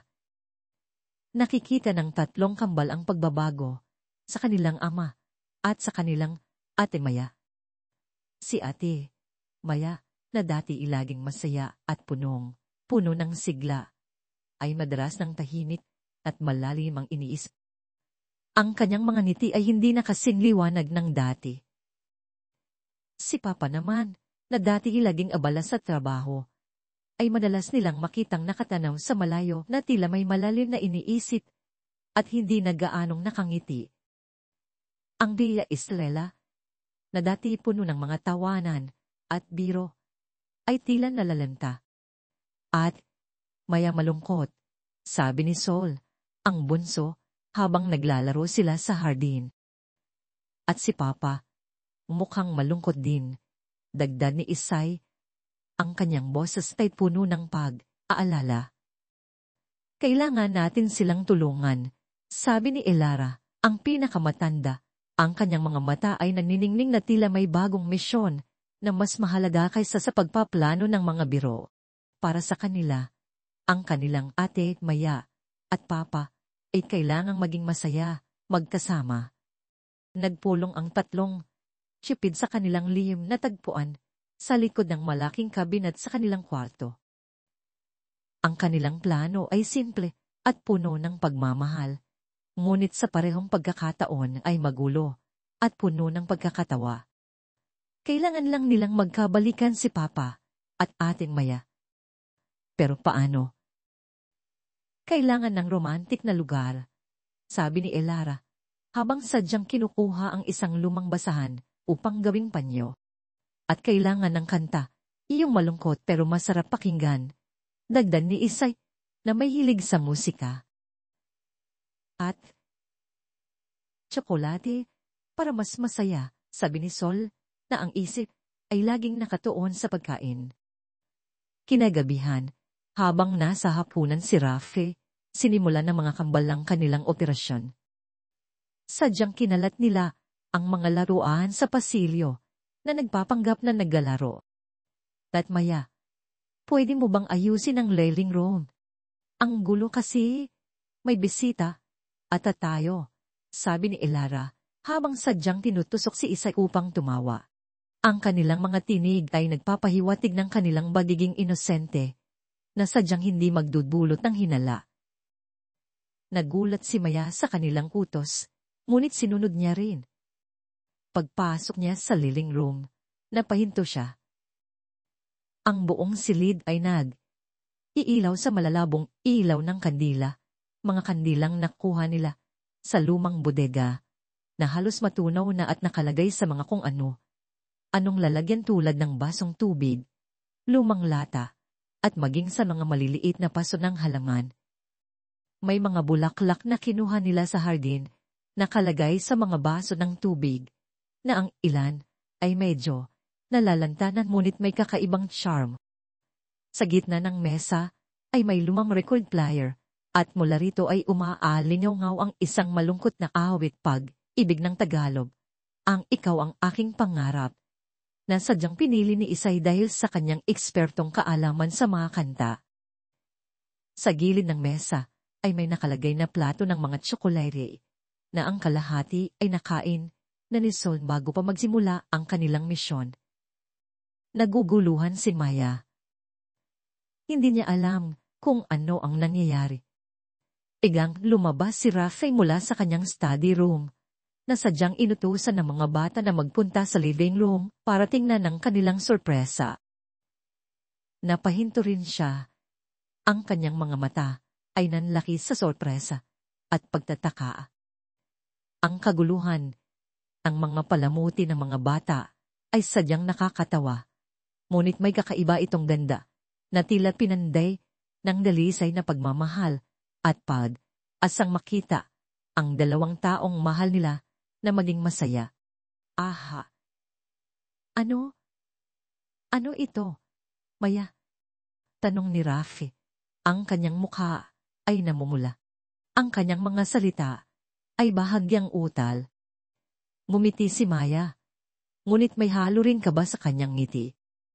Mukhang may tinlano po yata ang mga bata, Sir Rafi. Nagkatinginan sila at sa mga mata ng bawat isa, nakikita nila ang damdaming matagal nang nagkukubli, ang pag-asa na lumalagpas sa mga salita. Lumapit si Rafi kay Maya. Ang bawat hakbang ay tila magbigat. Ang bawat tibok ng puso ay malakas. Hawak niya ang isang maliit na bulaklak na pinili ng mga bata mula sa hardin. Isang puting sampaggita na ang bango ay humalo sa amoy ng lumang kandila at sa musikang umaalingaw mo. Maya, simula niya, ang kanyang boses ay nanginginig, halos hindi marinig sa lakas ng tibok ng kanyang puso. Alam kong mahirap intindihin. Alam kong hindi ito ang tamang lugar o tamang panahon. At alam kong galing ako sa ibang mundo. At ikaw ang nagdala ng kulay sa mundo ko. Ang nagpabalik ng buhay sa akin at sa mga bata. Huminga siya ng malalim. Sa simula, akala ko ikaw ay isa lamang kasamahay. Pero mali ako, Maya. Ikaw ang nagpatawa sa mga anak ko. Ikaw ang nagpabalik ng buhay sa bahay na ito. At ikaw ang nagpabilis ng tibok ng puso ko. Hindi ko alam kung paano ito sasabihin, pero mahal kita, Maya. Ang mga salita ay lumabas mula sa kanyang bibig na tila ba hininga, galing sa kaibuturan ng kanyang puso. Ito ay walang kabuhay. Buhay, puno ng aalinlangan, at puno ng kaba. Ngunit ito ay totoo. Pulay na tunay, at malalim. Napaluha si Maya. Ang kanyang puso ay halos sumabog sa saya at takot. Ang kanyang pangarap, ang kanyang lihim na pag-asa, ay nagkatotoo. Ang mga salita ni Rafi ay nausika sa kanyang tenga, ngunit kasama ng saya ay ang pag-aalala. Ang mga bulungan, ang mga matatalim na tingin, ang ng lipunan, lahat ng iyon ay bumalik sa kanyang isipan, tila nagpapaalala sa kanya ng kanyang lugar. Sir Rafi, bulong niya, ang kanyang tinig ay halos hindi marinig. Alam kong mahalaga kayo sa akin. Pero, paano? Paano ang lahat? Ang ating mga mundo ay malayo sa isa't isa. Hindi ko alam kung kakayanin ko ang mga mangyayari. Ngunit bago pa sila makapagpatuloy sa kanilang usapan, biglang bumukas ang pinto ng living room. Nakatayo doon si Doña Rosalie Alcantara. Ang kanyang mukha ay galit na galit at puno ng pagkamuhi. May kasama siyang dalawang kasambahay na halatang nagmamadali. Narinig niya ang mga huling salita ni Rafi. Ang amoy ng kandila, ang malabong ilaw, ang malungkot na musika, at ang dalawang tao na nakatayo malapit sa isa't isa. Lahat ng iyon ay nagpapatunay sa kanyang mga hinala. Nagpapatunay sa iskandalo na kanyang pinitigilan. Rafael, ano ba itong ginagawa mo?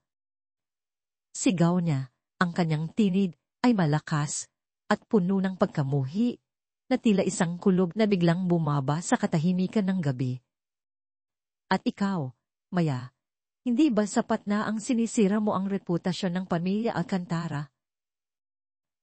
Ngayon, nilalapastangan mo pa ang bahay na ito sa ganitong paraan. Anong kasi ka bang babae? Naramdaman ni Maya ang kanyang dugo na tumirik. Ang lahat ng kanyang takot ay naging katotohanan. Si Doña Rosalie ay nakatingin sa kanya. Tila isang ahas na handang tuklawin siya. Ang kanyang mga mata ay puno ng paghamak. Ma, pakiusap. Huwag po kayong magsalita ng ganyan kay Naya. Protesta ni Rafi, na humakbang sa harap ni Maya. Tila isang kalasad upang protektahan ang dalaga sa matalim na mga salita ng kanyang ina. Huwag magsalita. Rafi, kailan ka pa naging ganito? Ang isang kasambahay. Laki. Isipin mo ang sasabihin ng mga tao. Ang ating angkan. Ang ating negosyo. Lahat ng iyon ay nakasalalay sa ating reputasyon. Hindi ka maaaring makipag. Ugnayan sa isang babaeng hindi kakapantay sa estado. Galit na sabi ni Rosalie, ang kanyang boses ay naninginig sa matinding galit. Ano na lang ang sasabihin ni Cassandra? Tolang mga Montenegro. Ito ay isang kahihiyan. Ang isang babaeng tulad mo, Maya, ay hindi kailanman magiging bahagi ng pamilya Alcantara. Hindi ka nababagay dito. Ang mga salita ni Doña Rosalie ay tumatak sa puso ni Maya. Pakiramdam niya ay siya ay isang insekto, maliit at walang halaga. Ang kanyang mga pangarap, ang kanyang pag-asa, ay tila naglalaho sa harap ng galit ng ina ni Rafi. Lumakas ang tibok ng kanyang puso, at ang luha ay nagsimulang dumaloy sa kanyang mga mata. Hindi siya kabilang sa mundong ito, at sa sandaling iyon, naramdaman niya ang matinding sakit ng katotohanan. Ito ang pinakamalaking hamon na kanilang kakaharapin. Hindi ang mga biro ng mga bata. Hindi ang pagkadulas sa balat ng saging, kundi ang pader na tila hindi matitinag ng pag-ibig. Isang pader na itinayo ang lipunan at ng mga lumang paniniwala. Ang hiyawan ni Doña Rosalie ang pumunit sa katahimikan ng Villa Estrella, na tila isang kidlat sa kalagitnaan ng gabi. Ang kanyang mga salita ay tumago sa puso ni Maya, nagpapatunay sa lahat ng kanyang kinatatakutan. Ang lalim ng agwat sa pagitan ng kanilang mga mundo.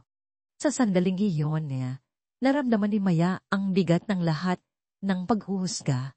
Ang pader na tila hindi kayang buwagin ng pag-ibig. Ngunit habang nakatayo siya sa likod ni Rafi na tila isang kalasag na humaharang sa kanya mula sa mga matalim na salita ng ina nito, may kakaibang init na umusbong sa kanyang dibdib.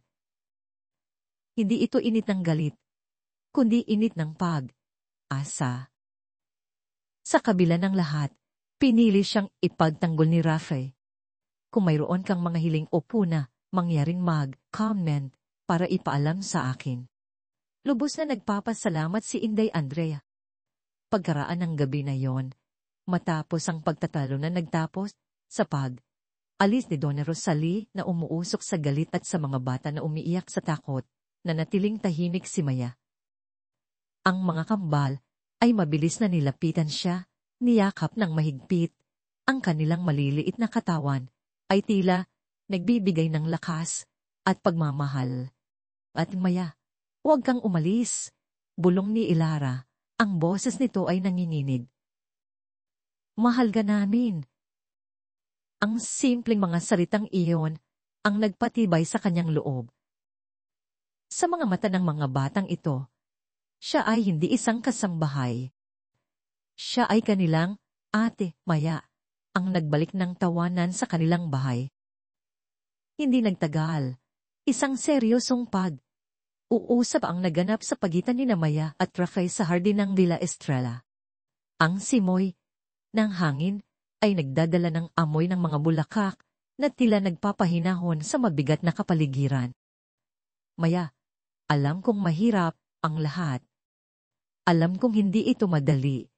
Simula ni Rafi, ang kanyang mga mata ay puno ng sinseridad. Pero, kung may isang bagay akong natutunan sa'yo, iyon ay ang katatagan.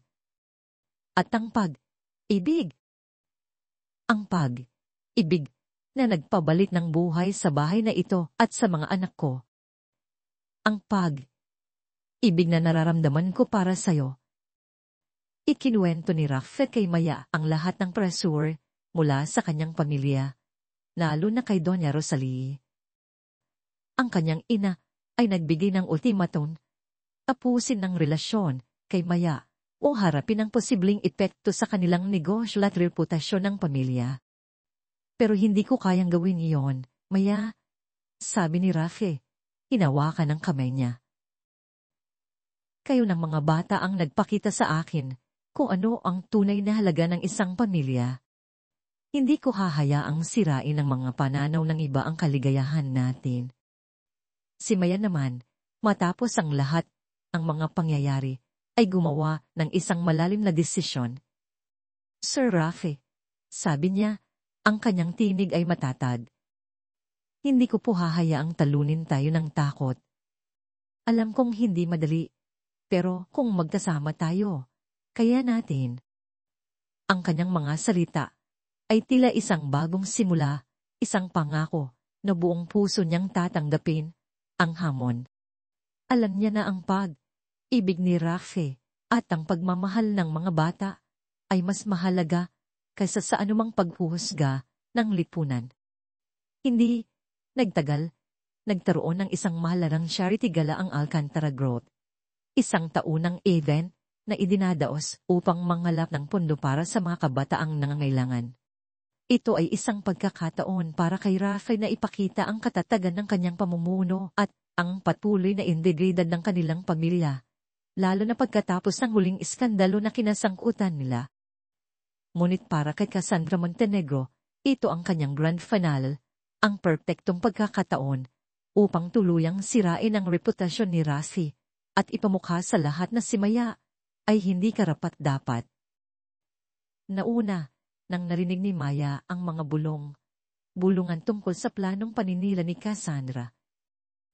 Habang naglilinis siya ng study room ni Rafe, ilang araw bago ang event, nakita niya ang isang confidential document na naiwan ni Rafe sa mesa. Ito ay mga detalye ng financial report para sa charity event at nakita niya ang ilang anomalya, mga numerong hindi nagtutugma, na tila may pinagkukuhanan ng pondo na hindi nakalista. Hindi niya gaanong maintindihan ang lahat, ngunit may kakaiba siyang pakiramdam.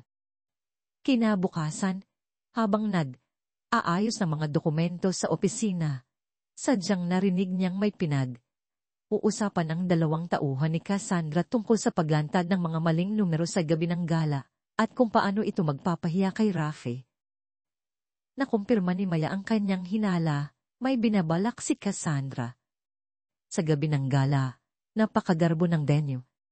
Ang mga ilaw ay kumikinang, ang mga babae ay nakasuot ng mamahaling bestida, at ang mga kalalakihan ay nakasuot ng formal na tuxedo. Si Rafe, sa kanyang formal na suot, ay lumitaw sa entablado upang magbigay ng kanyang opening speech na sadyang napapanahon sa mga tsismis na kumakalat. Si Maya, na kasama ng mga bata, ay nasa backstage, aalalay sa kanila ng manatili sa kanilang mga upuan. Kahit na si Maya ay nakasuot lamang ng isang simpleng Filipiniana na bestida, ang kanyang presensya ay pansin, at ang ilang matatalim na tingin mula sa mga bisita ay tila humahampas sa kanya. Si Cassandra, na nakasuot ng isang formal na itim na bestida, ay nakatayo sa likod na may ngiti ng panalo sa kanyang mga labi. Nagsimula ng magsalita si Rafe, ang kanyang boses ay matatag at puno ng tiwala. Ngayong gabi, hindi lamang tayo naririto upang mangalap ng pondo para sa isang dakilang layunin, kundi upang patunayan na ang Alcantara Group ay nananatiling matatag at ang aming integridad ay hindi matitinag. Biglang, habang nagsasalita si Rafe, namatay ang ilaw ng projector na nagpapakita ng financial report. Naggulantang ang mga tao at ang isang mahinang bulungan ay nagsimulang kumalat. Ang ngiti ni Cassandra ay lumawak. Si Maya, na mabilis na nakaramdam ng kaba, ay napansin ang isang teknisyan na tila kinakabahan habang umaakyat sa entablado.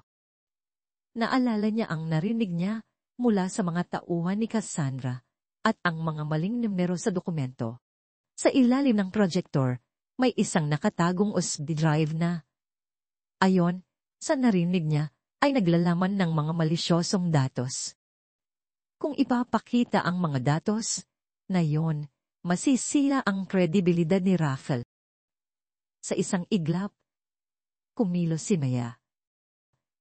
Habang ang teknisyan ay abala sa pag-aayos ng projector, sadyang lumapit si Maya. Ay, kuya, tulungan ko po kayo, sabi niya, sa isang boses na bahagyang nanginginig, ngunit may determinasyon. Sa kanyang no, na paraan, habang kunwari inaabot ang isang basong tubig sa technician, sadyang nahulog niya ang baso, na ikinagulat ng lahat.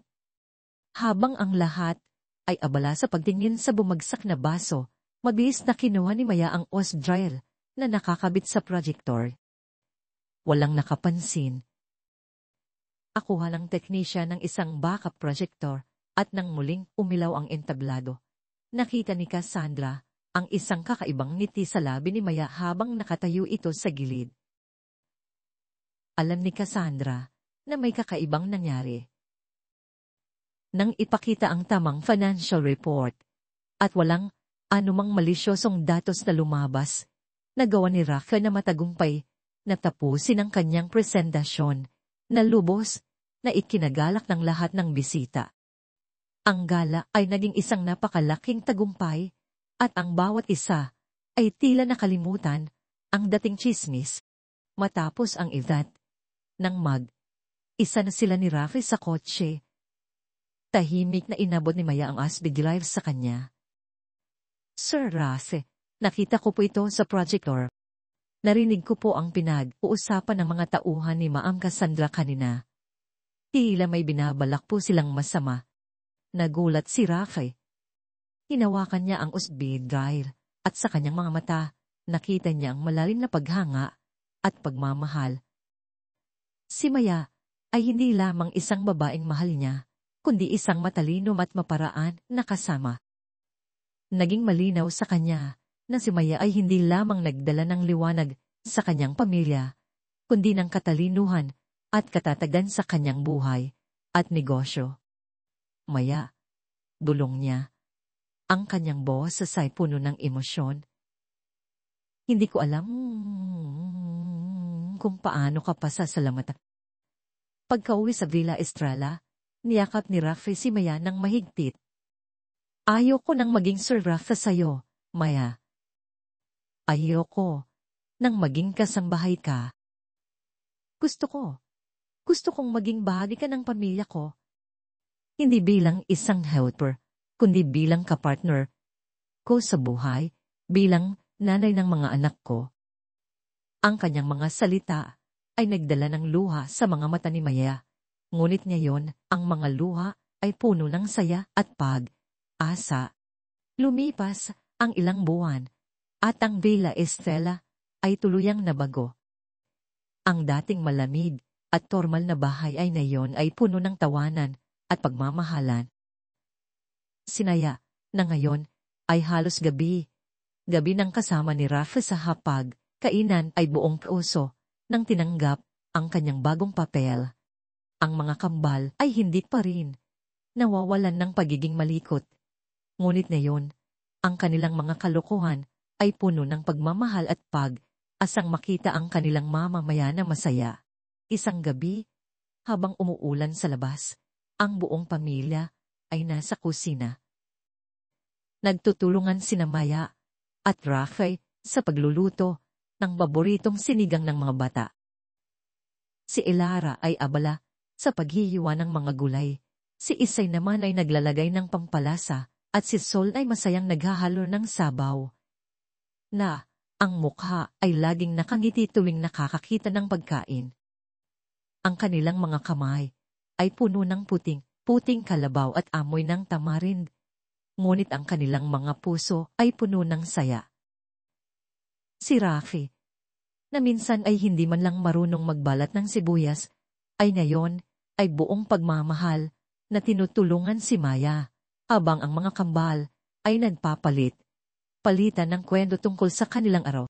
Pagkatapos kumain, sa isang gabi na puno ng init at pagmamahalan, nagtipon silang lahat sa living room. Ang mga kandilang muli nilang sinindihan ay nagbibigay ng malabong ilaw, ngunit sa pagkakataong ito, hindi na ito tanda ng kaguluhan, kundi ng kapayapaan. Si Rafi ay may hawak na isang libro, at si Maya naman ay nakaupo sa tabi niya, habang ang tatlong kambal ay nakasandal sa kanilang mga baso.